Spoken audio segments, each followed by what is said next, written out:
Okay, proceeding through the canonical organization of a course on cognition, let's move from perception to memory.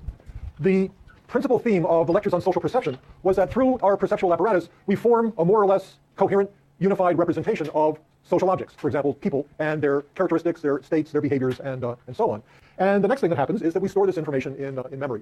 Now, there are lots of different aspects of social memory, or what's sometimes called person memory, that we could talk about. But what I want to focus on in these two lectures, because we lose a third lecture because of the holidays, is what the mental representation looks like. That is, once we've got some knowledge, we've acquired some knowledge of a person through through perceptual processes, we then store that knowledge in memory, and what we want to know is, what does that representation look like? So let's just kind of pick up from the beginning here, that what we want to do in perception is to form this mental representation of objects and events that are experienced in the social world, in the environment, so that our behavior is governed by the meaning of the stimulus. Now, this is an important conceptual distinction between mere sensation on the one hand and perception on the other. Sensation isn't concerned with the nature of the stimulus. All sensation is really concerned with is how you transduce the pattern of stimulus energies radiating from a stimulus into a neural impulse. To take a kind of basic example, we've got a basic sensory mechanism that picks up the tap of the patellar tendon, and it doesn't matter whether it's a hand that taps the patellar tendon, or a doctor's hammer, or a book, or a telephone pole, or anything. The nature of the stimulus doesn't really, the meaning of the stimulus doesn't matter. The meaning of the stimulus really becomes critical when we start talking about perception.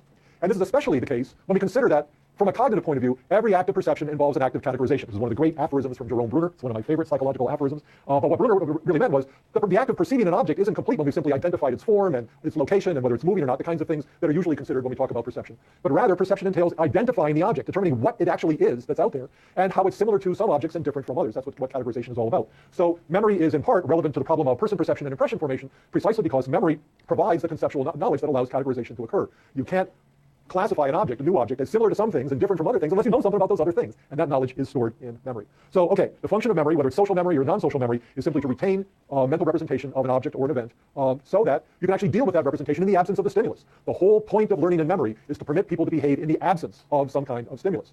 If we required a physical stimulus to be present in the environment, we'd just be reflex machines, right? There'd be no serious difference between us and the thermostat that turns on your furnace in your apartment or your house. We're able to guide our behavior by stored knowledge, even in the absence of the stimulus. J.M. Barrie, the great English author, writer of Peter Pan, was once asked what the point of memory is, and being British, he said, the whole purpose of God gave us memory so that we could have roses in December. All right? Roses don't grow in England in December, but by virtue of memory, we can have them all the time, even if they're not present. Okay, so first, memory provides the cognitive background for perception. Okay, memory is where our fund of knowledge and expectations and beliefs is stored. That is part of the perceiver's contribution to the process of perception. Moreover, the contents of memory are changed by virtue of perceptual activity. Perceiving an object, perceiving an event, leaves a trace of that object or event in memory. And you can think about this memory trace in a number of different ways. Some people think about the memory trace as being a record of the perceptual operations that were performed on a stimulus. Other theorists think about the memory trace as a kind of description of the percept, and it's that view of memory that's going to serve as the basis for these particular lectures. Okay, so what do we mean by memory? Well, it turns out memory is a very big topic, and there are lots of different kinds of memory. I find it convenient to classify different forms of memory using this particular scheme. First, classifying the knowledge stored in memory in terms of whether it's declarative in nature or procedural in nature. We'll talk mostly about declarative memory in this course. And then procedural memory can be subclassified as motor procedures and cognitive procedures. Declarative memory can be classified as episodic and semantic. Declarative memory is factual. Declarative memory is factual knowledge. It's knowledge that can be represented in the form of propositions, sentence-like propositions. So there are two different kinds of declarative knowledge. Episodic knowledge is our declarative knowledge about specific events that occurred in a unique place in space and time. So if I say to you, I had chicken Santa Cruz for dinner last night, that refers to a particular thing that I did in a particular place and a particular time. Whereas semantic memory is abstract and context-free. Semantic memory is factual memory, but it doesn't refer to any particular event or any particular episode in anybody's life. If I tell you chicken Santa Cruz is made with a lot of peppers and some cilantro and things like that, that's just a fact about a recipe. It doesn't refer to any particular event. But those are all different kinds of factual knowledge. Procedural memory, procedural knowledge stored in memory, refers to rules and skills, procedures that allow us to get from one place to another cognitively. So, for example, we have in our heads motor procedures. All of you know how to tie your shoes. At least I hope most of you by now know how to tie your shoes. And that knowledge, which you make a loop and you put the one over the other and all that stuff that you learn to do as kids and that you may teach your own kids to do at some point, that's a motor procedure that is recorded in memory. Motor procedures for driving a standard shift car, that's recorded in procedural memory. But we also have cognitive procedures, rules that apply to purely mental operations, how to add and subtract, how to do long division, how to take square roots without going to a calculator for it, things like that. These aren't facts exactly, they are rules for action. And it's these rules for action that make up the contents of procedural memory. Okay. We can think about all of this in the social domain as well. So, for example, we have in our social memories a number of different motor procedures, knowledge about how to do various kinds of things in the social domain. So, for example, in every culture there are rules for eye contact. You're supposed to look at the people you're talking to. You're not supposed to look at them for too long because it makes them nervous, but you're not supposed to turn your head away and do all sorts of things like that. There's a rule for how to make eye contact. We have rules for hand grip. When you shake somebody's hand, typically you use your right hand, not your left hand, but you're not supposed to hang on to it for too long, and you're not supposed to grip it too tight. If you grip it too tight, or your grip is too loose, or you hang on to it for too long, or you don't hang on to it long enough, people start thinking weird things about you. So we've got these rules. Display rules for emotion are another set of social procedures. Rules for maintaining interpersonal distance. In every culture, there's a distance that's just too close. It's a violation of personal space, and you're supposed to back off from that a little bit. We also have purely mental procedures stored in memory. The procedures that we use for forming an impression about a person, or procedures for self-regulation. If you're feeling kind of blue and unhappy, you have some sense of what you can do to perk yourself up. Those are mental procedures that are involved, that are intended to change your state from one state to another. So in social cognition, we've got a lot of procedural knowledge. We don't know too much about that. Okay, so those of you who want to go on in this field, there's a really good area of study. We know a lot about the rules for impression formation, but not about most of this other stuff. On the declarative side, we have a lot of declarative social knowledge. On the semantic end, we have, first and foremost, our implicit theories of personality. Remember, we defined implicit personality theory as the judge's description of the generalized other. Not of any particular person, but just kind of what people are like in general. What are the basic personality traits, and where do people in general stand on them? That's semantic knowledge about the social domain. And then we have, I'm sorry, they should say episodic, that's my mistake. Episodic knowledge about various people, their behaviors, and especially autobiographical memory, knowledge about our own behaviors and experiences. These are episodic memories because they refer to particular things that happen to particular people at particular times and in particular places. These lectures are going to focus on declarative memory, so we want to make clear exactly what we're talking about here. First, because all declarative memory, whether it's episodic or semantic, has truth value, okay? It's factual knowledge. It's either true or false. If I say to you, neurotic people are anxious, well, that's either true or false. It's a declarative statement about neurotic people. If I say to you, Lutherans tend to be neurotic, that's a factual statement. It's not true. Lutherans are no more neurotic than anybody else, but it's a factual statement, right? If I believe that, that's a piece of declarative knowledge. Okay, so all factual knowledge can be given a sentence-like propositional representation that consists of, like a sentence, a subject and a verb, or a relation, rather, and an object, subject and an object, and some relationship between them. You can think about all declarative knowledge as taking the form, the subject verbed the object, okay? John gave a present to Lucy. John is a neurotic extrovert, or whatever it is, okay? There are always some kind of sentence-like structure, and these can be embedded in a propositional network, of which I'll show you some examples in a minute. But here are some examples. John smiled at Lucy. John verbed Lucy, okay? John is a neurotic extrovert. John verbed neurotic extrovert. Neurotics are anxious and excitable. Extroverts are talkative and sociable. All of these pieces of factual knowledge can be described in fairly simple sentences. Okay. In cognitive psychology and cognitive science, we have a particular way of representing declarative knowledge in terms of an associative network structure. It's very popular in cognitive psychology and cognitive science, where nodes in the network represent concepts, things like John, Lucy, neurotic extrovert, and so on. And associative links represent the relationships between and among these kinds of concepts. So the idea is that when you perceive something, suppose you observe John giving a present to Lucy, what will happen is that active perception will activate nodes in a pre-existing memory network corresponding to John and Lucy and giving and present, okay? And then that activation will kind of spread across associative links to activate related concepts. And this activation that spreads through the associative network creates a phenomenon called priming, which we're going to talk about quite a bit in this class next time we meet, which is a major piece of evidence about the structure of associative memory. But all priming effects basically entail a situation where processing one event typically facilitates the processing of another event. There's negative priming where processing one event impairs the processing of another event. We're not going to talk about negative priming. But the idea is that if you see John give a present to Lucy, okay, you've activated your John node and your Lucy node and your present node in memory, and then what's going to happen is you're going to find it easier to think about things that are related to those concepts by virtue of activation that spreads throughout an associative network. Here is how we would represent a propositional representation graphically. This, believe it or not, one of the most famous sentences in all of cognitive psychology.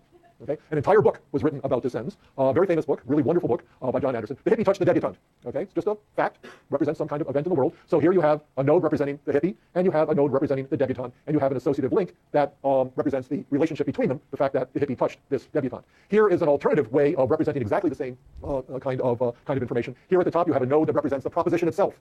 And then it is linked to nodes representing the various elements of the proposition. There's a subject link to hippie, there's a relation link to touched, and there's an object link to debutante. These are two, for our purposes, they're equivalent ways of representing declarative knowledge graphically. We're going to make a lot of use of this kind of notation in these two lectures, but for simply for purposes of simplicity, we're going to gravitate towards this very simple notation where there are nodes in the network representing concepts and associative links between nodes that represent the relations between objects.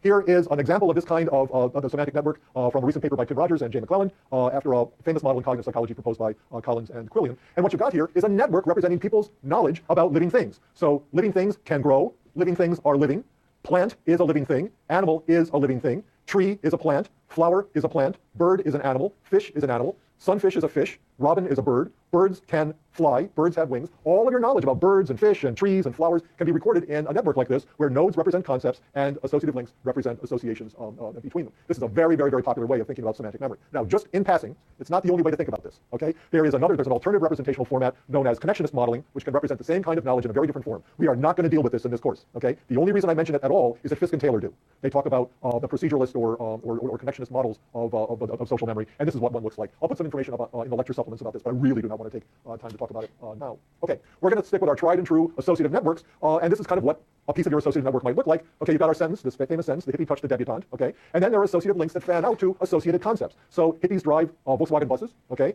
Debutantes drive Porsches. Hippies have long, stringy hair, okay? Debutantes have long, blonde hair. Hair comes in two forms, long and short. Long hair comes in two forms, stringy and blonde. Vehicles come in two forms, truck and car. And cars come in two forms, Porsches and Volkswagen buses, and so on and so forth. You got to get a sense of how these items are represented, so that if you actually see a hippie touch a debutante, okay, the idea is that by virtue of spreading activation, you can make inferences about, the hippie drives the VW bus, and the debutante has long blonde hair, and so on and so forth. This is how knowledge, okay, is brought to bear on our perception and impression formation. Okay, so that's basically it. Just want to say one more thing about procedural memory, which is that all procedural knowledge can be represented by goals and conditions and actions that achieve the goals, okay?